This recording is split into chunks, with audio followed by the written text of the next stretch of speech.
I could go to this. Just, no, just do that. Just do that. Wait 30 seconds. And you can do the moment. You know what I'm saying? Yeah. There's a blue here for you. I got to read it. Okay, right ahead. Do you want me to read this? No, this is not bad. This is not bad. I just want to make sure. No more. No second. I use my own judgment. Go about 30 seconds. Okay.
Ladies and gentlemen, we will begin our ceremony in 5 minutes. In order to preserve the dignity of this solemn ceremony, please ensure that all electronic devices, including those with hourly chimes, are set to silent. The streaming online broadcast is brought to you by the Defense Media Activity Guests in Uniform. This will be a covered ceremony. Thank you.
We're just gonna move it. It's gonna be by us.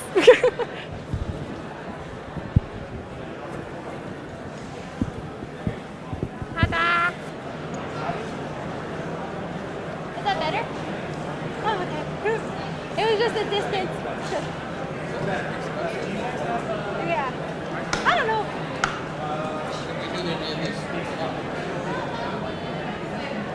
So they said we're good. Tom said it's good. He turned on the game. Okay.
Good morning, ladies and gentlemen.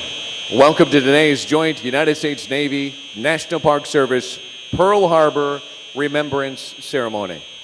I'm David Ono, anchor at ABC 7 Eyewitness News in Los Angeles, and I'm truly honored to serve as your master of ceremonies for this historic tribute to our veterans. The theme of this year's ceremony is Valor, Sacrifice, and Peace. The 80th anniversary Pearl Harbor Remembrance Commemoration seeks to pay tribute and to say thank you to the courageous men and women who worked tirelessly to defend and secure the liberty that we all enjoy.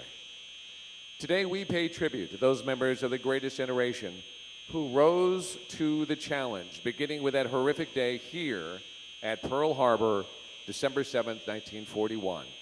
And throughout the dark days of the war that followed, faced with a world threatened by uncompromising tyranny and shattered by war, the survivors of Pearl Harbor, as well as the generation that fought and won World War II, did so with uncommon courage and an unselfish commitment to preserve freedom and to secure peace. To our honored guests, the World War II veterans, please remain seated while all other guests please rise as able for the arrival of the official party.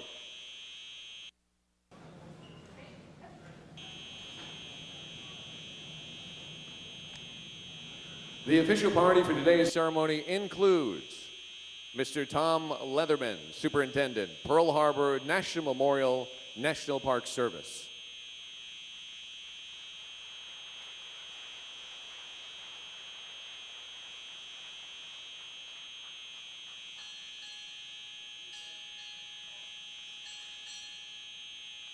Navy, Region Hawaii, and Naval Surface Group Middle Pacific arriving.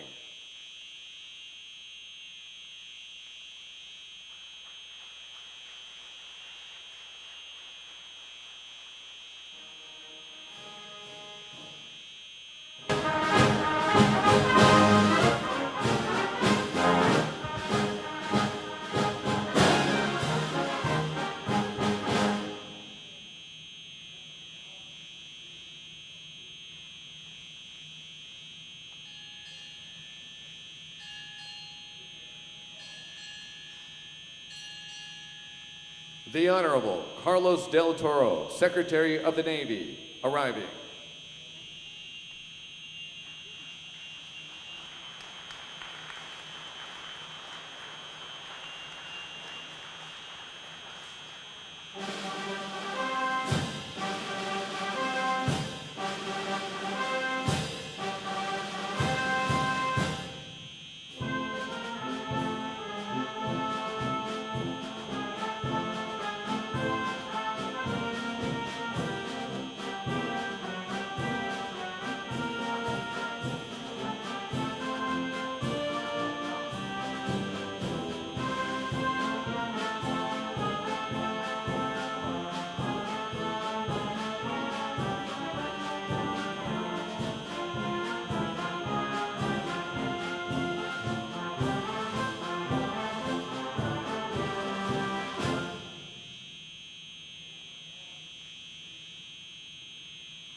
Side boys, post.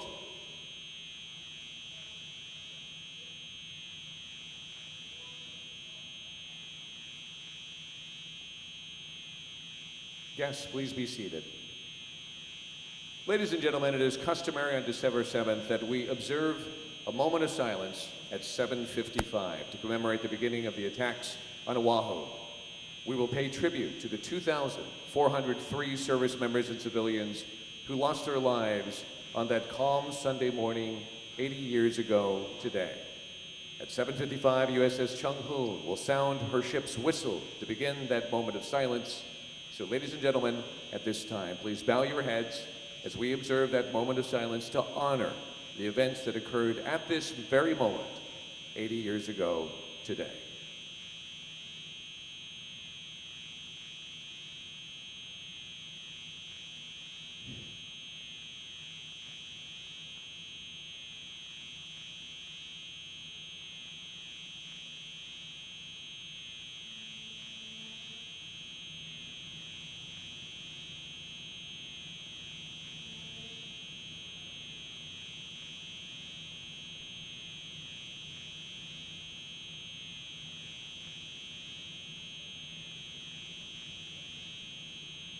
Thank you, ladies and gentlemen. Please rise as able for morning colors and the performance of our national anthem and state song by the U.S. Pacific Fleet.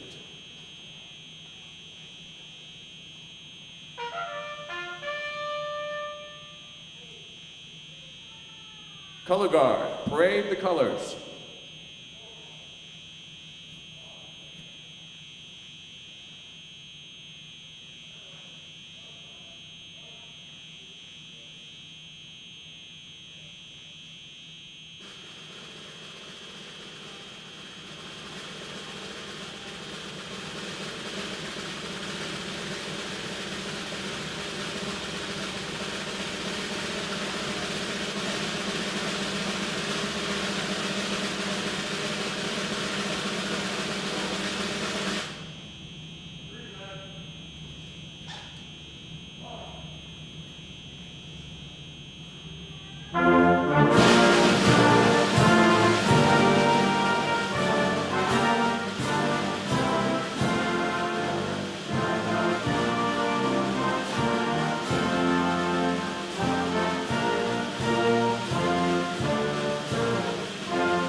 Retire the colors.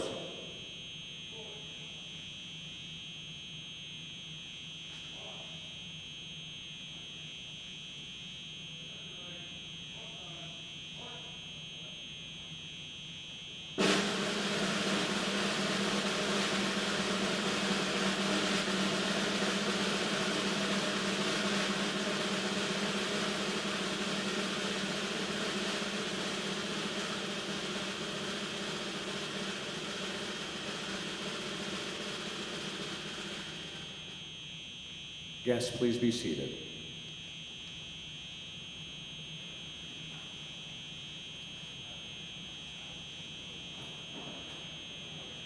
It is customary for ships passing the USS Arizona Memorial to pay their respects by rendering honors. Approaching, you will see the guided missile destroyer, the USS Chung Hoon, commanded by Commander David Holland, a native of Lima, Ohio. USS Chung Hoon is a 43rd ship in the Arleigh Burke class of Aegis guided missile destroyers, the USS Navy's most powerful destroyer fleet. She was commissioned September 2004 here at Pearl Harbor. Her namesake was the late Rear Admiral Gordon Paea Chung Hoon, a Hawaiian native and the first Asian American to graduate from the U.S. Naval Academy. He was also a crew member of the USS Arizona, who narrowly missed the fate of his fellow shipmates on December 7, 1941. Admiral Chung Hoon served with distinction during the war and is recipient of the Navy Cross and Silver Star for conspicuous gallantry and extraordinary heroism as commanding officer of the destroyer USS Sigsbee. USS Chung Hoon's participation in the ceremony is all the more significant as she passes close by America's newest destroyer, the USS Daniel Inouye, named after fellow Hawaiian native and member of the Greatest Generation, Senator Daniel Inouye. Today, in addition to rendering honors to the USS Arizona crew still entombed in their watery grave, Chung Hoon will also render honors to the Pearl Harbor survivors and World War II veterans who have gathered with us here today. These men and women in the center of our gathering represent the greatest generation of Americans in our 245-year history. No one before them and no one since has been asked to answer the call to serve and sacrifice in a global cause the way that they did between the years of 1941 and 1945. It is only fitting that we, the generations that follow, honor them for their example of faithful service. On the morning of December 7th, the USS Oklahoma was moored alongside the Maryland at Foxtrot 5, where you see the USS Missouri today. The Oklahoma capsized as a result of the attack with a loss of 429 sailors and Marines. This morning, we are honored to have with us Mr. David Russell from Oregon, a Pearl Harbor survivor who was stationed aboard the USS Oklahoma when the ship capsized. Mr. Russell will face the USS Arizona and represent the World War II veterans in a return salute to the USS Chung Hoon as she passes close aboard.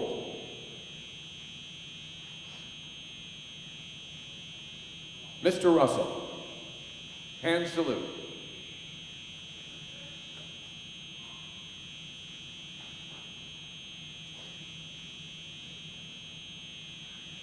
Ready to?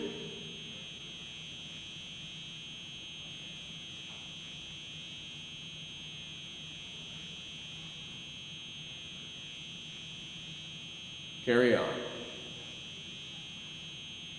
And we would like to thank the crew of the USS Chung Hoon, and thank you, Mr. Russell.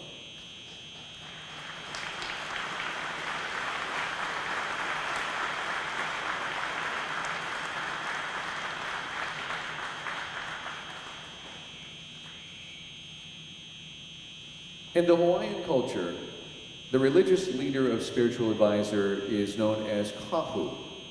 Today, we are pleased to have, for our invocation, a Hawaiian blessing offered by Kahu Kekoa.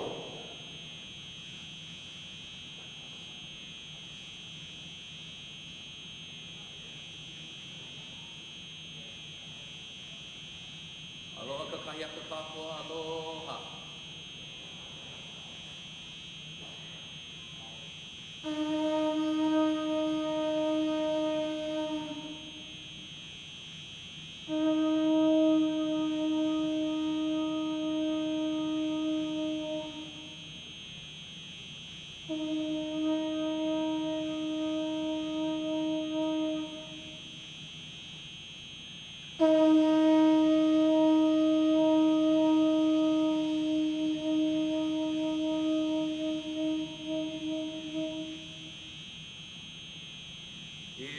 Kia kua mai, hoʻokipa mai, malama mai, mahalo kia kua me kia aloha kumehani, malama ko mai ka kumalu, pule kako.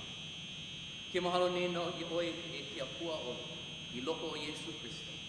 Ua kukulo oe, ka hale i hana oe, ia me kalima, i kanaka ma o la i ola nei.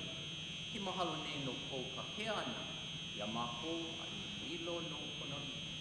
Ke hele aku la i ke ia manawa, i manao nui nei e pā i kou uhane, i hiki ke ho mau i ka hana no kou au puni. E hele mai ia oi, mako nei i ho mau kōpō aku, ia oi a i ho nani a ho mai ka i aku. I loko o ke aloha o Yesu Kristo. Kia po we come today in this remembrance, this day of service, of valor, of sacrifice and peace, here at our beautiful home, Pu'uloa of Pearl Harbor. We ask you, Aloha Spirit, as we celebrate and commemorate on this 80th celebration anniversary day. We thank you for the hands that have served our community and our nation. And so we pule this blessing with much aloha, with all of our ohana. Amen. No kia kua apau. Amen. Mahalo.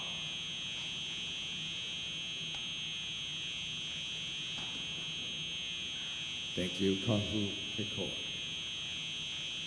Before we hear from our co-host for today's ceremony, we would like to play a special audio message from President Biden honoring our veterans and in recognition of the 80th anniversary of December 7th.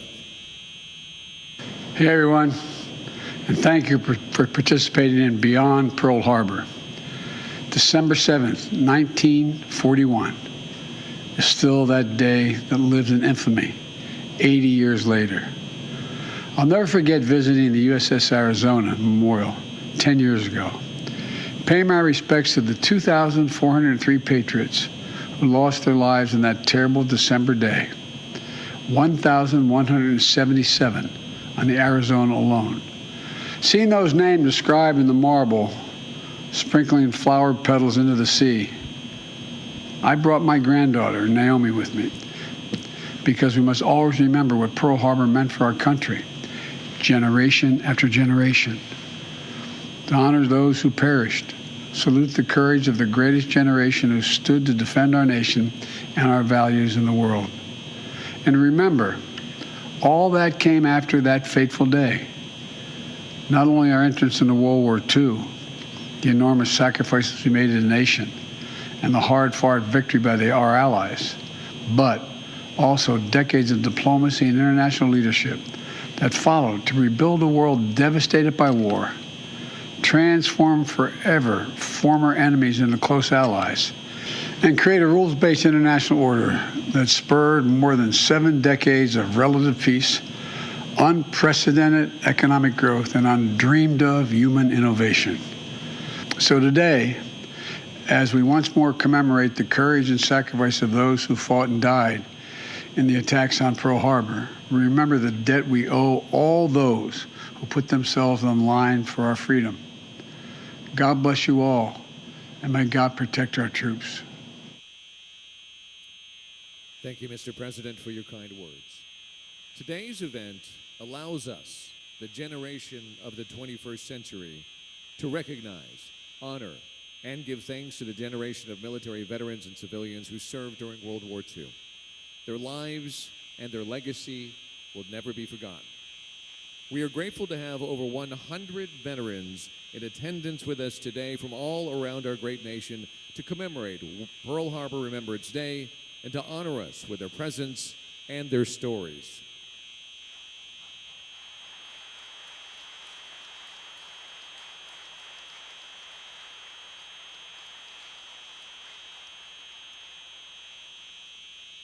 Unfortunately, we recognize that we could not have all the veterans with us on site today. Though they are not with us, they are not forgotten. With that in mind, at this time, we would like to present a special welcome message from Lou Conter, a Pearl Harbor survivor who was stationed aboard the USS Arizona on the morning of December 7th. Lou will honor all of the veterans who could not make it to today's ceremony, but who still hold a place in our hearts and in our thoughts. Aloha. I'm Lou Contra, a World War II veteran and Pearl Harbor survivor.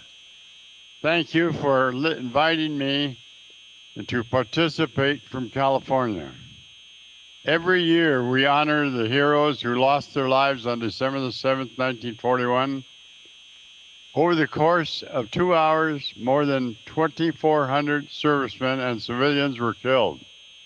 Almost half of them went down with the USS Arizona and remain there to this day. I was aboard the USS Arizona that morning and witnessed the awful destruction firsthand. I'm grateful to have survived, to have had the opportunity to serve throughout World War II. But for thousands of people, the first day of the war was also the last they saw of it. The loss of those lives showed us what was at stake. At the same time, their courage ignited a spark that rallied Americans all across the country and redefined the meaning of service. For those of us who survived that terrible day, we all share something in common. December the 7th, 1941 changed our lives. Not just for those of us on the USS Arizona or at Pearl Harbor, but throughout the United States. It affected those of us who served as well as our families, our friends, and our neighbors. Millions of Americans were mobilized overnight, traveling thousands of miles to answer the call. Many took on roles that they had never dreamed of. Some who had never set foot beyond city limits were now crossing seas, oceans. The war introduced a new realm of possibilities, opportunities that hadn't been available before, but also terrible dangers that tested our character at every turn. Our generation faced those possibilities head on with valor and selfishness. Far from home, we went above and beyond the call of duty, often making the ultimate sacrifice for our fellow Americans. Those efforts not only earned the title of the greatest generation, but also set a new standard of service for those who have followed. It is a great honor to recognize the men and women who were part of this history, and especially those who didn't get to see the legacy they would leave behind. Before I finish this, I want to say the 2,403 servicemen killed that day, 1,177 of my shipmates aboard the Arizona, God bless you. Today is a day to pay homage to those men. A lot of people call us heroes, but we're really not heroes. The ones who gave everything, their lives, are the heroes. Mahalo.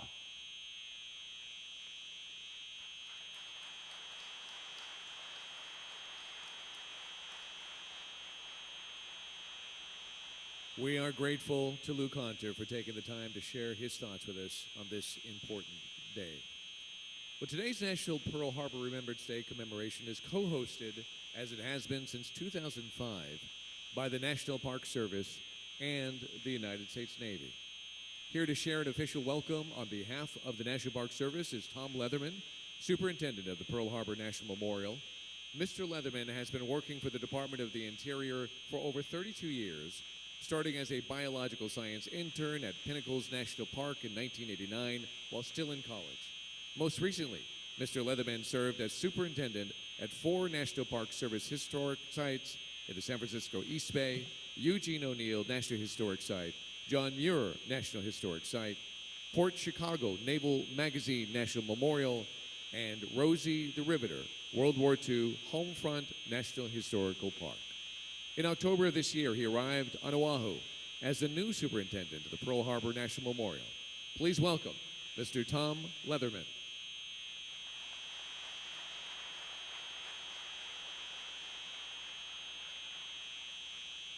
Good morning and aloha. Among the dignitaries we welcome today, and please hold your applause to the end, the Honorable David Ige, Governor of Hawaii, the Honorable Carlos Del Toro, Secretary of the Navy, Admiral John Aquilino, Commander, U.S. Indo-Pacific Command, Admiral Samuel Paparo, Commander, U.S. Pacific Fleet, Rear Admiral Timothy Cott, Commander, Navy Region Hawaii, Cindy Orlando, National Park Service Regional Director, Interior Regions 8, 9, 10, and 12, members of the Consular Corps and the Senior Executive Service, and lastly, I'd like to recognize all of the other flag and general officers, additional elected and appointed officials, and community leaders. E como mai, welcome. To this esteemed gathering of World War II veterans who are seated in this center section here in the audience, I am awed in your presence. I am honored to be able to look into your faces and to give you my remarks. You inspire so many, including myself, and I am proud to be here honoring you and your fellow veterans today. Thank you for all that you have done in service to our country. As we gather this morning to commemorate the 80th anniversary of the attack on Oahu, I reflect on the changes and events that have happened here at Pearl Harbor in the last year. In addition to the effects of the pandemic and the limitations imposed for your protection, including attendance at this event today, these are just a few of the challenges that are affecting us. As stated in my introduction, I've been here just under 2 months as the new superintendent, and I'm deeply grateful for the support the park staff has given me and for the unwavering support of 2 key partners, the United States Navy and our nonprofit partner, Pacific Historic Parks. Every single time the National Park Service has asked for support, they did all that they could to help us. Among other daily challenges, we successfully implemented significant dock repairs as expeditiously as possible and have been able to pull together this event that's also being live streamed for those that could not make it in person. It is clear to me the relationship between our organizations is as strong as ever, and I look forward to building an even stronger during the time I'm here. Thank you. As each year passes, we say goodbye to more and more friends who served on December 7th, 1941. We are fortunate to have with us here today 151 World War II veterans. Actually, I think that number might be 150, because I believe one of the Pearl Harbor survivors is actually in the hospital here, so our thoughts go out to him today. That includes 32 active military Pearl Harbor survivors, as well as 13 civilian Pearl Harbor survivors, and we hope that more are watching live stream in the safety of their homes. I want to especially acknowledge their service right here 80 years ago today, as well as their families that are here in attendance. Weather permitting, later this afternoon, we will be conducting interment ceremony for Lieutenant Harvey H. Milhorn, U.S. Arizona survivor who passed away in 2002. He will join his shipmates in their final resting place in the waters of Pearl Harbor. This will likely be our last interment ceremony of a USS Arizona survivor. Just yesterday, I met someone who witnessed the attack as a child from his home above Pearl Harbor. His story represents a larger number of first-person accounts, which help us to understand the larger impact of December 7th on the greater Oahu community. In the years to come, we will have fewer and fewer first-person accounts, but our resolve to ensure their stories are not forgotten will only get stronger. Together, we can continue to honor those who serve